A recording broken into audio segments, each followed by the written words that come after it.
बच्चों, हमने पिछली वीडियो के भाग 1 में मैथिली शरण गुप्त द्वारा लिखित गीत का एक पद निरख सखी ये खंजन आए पढ़ा था। आज हम इस वीडियो में इसका दूसरा पद शिशिर न फिर गिरिवन में पढ़ेंगे। यह गीत मैथिली शरण गुप्त द्वारा लिखित है और इसमें उर्मिला जो लक्ष्मण जी की पत्नी हैं उनकी विरह का बहुत ही सुंदर वर्णन मैथिली शरण गुप्त जी ने किया है। शिशिर न फिर गिरिवन में, जितना मांगे पतझड़ दूंगी मैं इस निज नंदन में। कितना कंपन तुझे चाहिए ले मेरे स्तन में। सखी कह रही पांडुरता का क्या अभाव आनन में। वीर जमा दे नयन नीर यदि तू मानस भाजन में। तो मोती सा मैं अकिंचना रखूं उसको मन में। हंसी गई रो भी न सकूं मैं अपने इस जीवन में। तो उत्कंठा है देखूं फिर क्या हो भाव भुवन में। नंदन का अर्थ है इंद्र का उद्यान। नंदन का अर्थ है इंद्र का उद्यान। पांडुरत्ता का अर्थ है पीलापन। मानस भाजन मन रूपी बर्तन। अकिंचना का अर्थ है निर्धन। भाव भुवन का अर्थ है भाव रूपी संसार अर्थात भावनाओं की दुनिया। इन पंक्तियों में विरह से पीड़ित उर्मिला शिशिर ऋतु को संबोधित करते हुए कहती है, शिशिर न फिर गिरिवन में, जितना मांगे पतझड़ दूंगी मैं इस निज नंदन में। उर्मिला शिशिर ऋतु से प्रार्थना करती हुई कहती है, हे शिशिर, तू पर्वतों और वन में जाकर घूम। कि हे शिशिर, तू पर्वतों और वन में मत जाकर के घूम। तू जितना भी पतझड़ चाहिए अर्थात जितने पत्ते चाहिए वे सारे मैं तुझे इस नंद नवन के समान इस शरीर से ही दे दूंगी। तात्पर्य यह है कि पतझड़ में वृक्षों के पत्ते पीले पड़ने लगते हैं और सारे पत्ते झड़ने लगते हैं। तो उर्मिला अपने शरीर के विभिन्न अंगों को ही पत्तों के रूप में प्रस्तुत कर रही हैं, क्योंकि वियोग के कारण उनके शरीर के सारे अंग पत्तों के समान पीले पड़कर नष्ट हो रहे हैं। तो वो कहती हैं कि हे शिशिर ऋतु, तुझे जो है कहीं भी पतझड़ लाने के लिए कहीं पर्वतों वनों में जाना नहीं पड़ेगा। तुझे जितने भी पीलापन चाहिए वो मेरे शरीर से ले ले। कितना कंपन तुझे चाहिए ले मेरे स्तन में। सखी कह रही पांडुरता का क्या अभाव आनन में। आगे कहती हैं उर्मिला कि यदि तुझे दूसरों को कपाना ही अच्छा लगता है तो तुझे जितनी भी कपकपी चाहिए वह मेरे इस शरीर से ही ले ले, क्योंकि मैं विरह के कारण इस शीत में निरंतर कांपती रहती हूँ।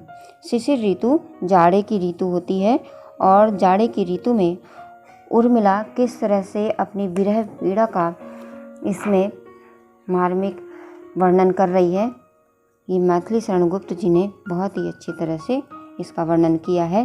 वो कहती हैं कि हे जाड़े की ऋतु, तुझे कहीं भी पतझड़ लाने के लिए बाहर नहीं जाना पड़ेगा, पर्वतों वनों में नहीं घूमना पड़ेगा, क्योंकि मेरे शरीर में ही इतना जो है पतझड़ भरा है, पीलापन भरा है कि मैं तुझे जितना भी पीलापन चाहिए मैं तुझे अपने शरीर से ही दे दूंगी, क्योंकि उर्मिला विरह के कारण पीली पड़ गई हैं। आगे वो कहती हैं क्योंकि जाड़े में जो है शरीर कांपने लगता है, तो वो जाड़े से कहती हैं, शीत ऋतु से कहती हैं कि तुझे जो है अगर दूसरों को कपाना अच्छा लगता है तो जितनी भी कपकपी तुझे चाहिए वो मेरे इस शरीर से ले ले, क्योंकि मैं तो हर समय शीत में निरंतर कांपती रहती हूँ।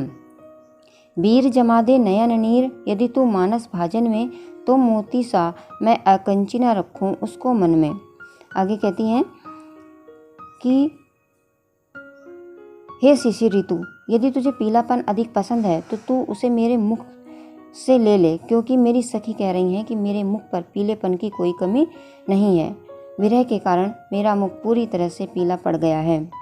कि हे वीर भाई, यदि तू मेरे मनोरूपी पात्र में मेरे नेत्रों के जल को जमा दे तो मैं गरीब उसे अपने मन में मोती सा अमूल्य समझ करके सुरक्षित रख लूँगी। वीर जमा दे, वीर का अर्थ है भाई। कि हे शिशिर ऋतु रूपी भाई, अगर तू मेरे आँखों से निकलने वाले आंसुओं को जमा दे तो मैं उसको मोती के समान अपने मन रूपी बर्तन में इकट्ठा करके रख लूँगी। हंसी गई रो भी न सकूं मैं अपने इस जीवन में, तो उत्कंठा है देखूं फिर क्या हो भाव भुवन में।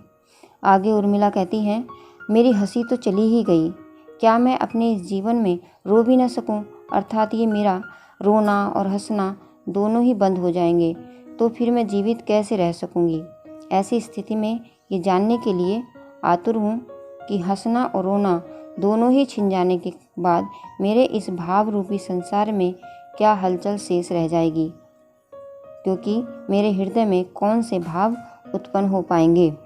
यहाँ पर उर्मिला बता रही हैं कि अगर मैं देखना चाहती हूँ कि अगर मेरी हंसी भी चली गई और रोना भी चला गया तो इस भाव रूपी संसार में और कौन सी हलचल मचेगी। वही मैं देखना चाहती हूँ कि मेरे हृदय में और हंसी और रोने के अतिरिक्त कौन से भाव उत्पन्न हो पाएंगे। इस पद में उर्मिला के मानसिक और शारीरिक विकास का विषाद का संपूर्ण और हृदयग्राही चित्र प्रस्तुत किया गया है। इस छंद में विरह व्यथित उर्मिला पर शिशिरकालीन पतझड़ का रूपक पूर्णतः घटित हो जाता है। अनुभावों का चमत्कार इसमें दर्शनीय है। भाषा शुद्ध परिष्कृत खड़ी बोली है। शैली मुक्तक, अलंकार मानवीकरण, रूपक उपमा और अनुप्रास है। रस इसमें वियोग श्रृंगार है। शब्द शक्ति लक्षणा एवं व्यंजना, गुण माधुर्य है। छंद गेय पद है। आज हमने इस वीडियो में पढ़ा शिशिर न फिर गिरी वन में, इस पद को पढ़ा। अगला पद हम गीत का दूसरी वीडियो में पढ़ेंगे। आशा है इस पद का अर्थ आपको समझ में आ गया होगा। धन्यवाद।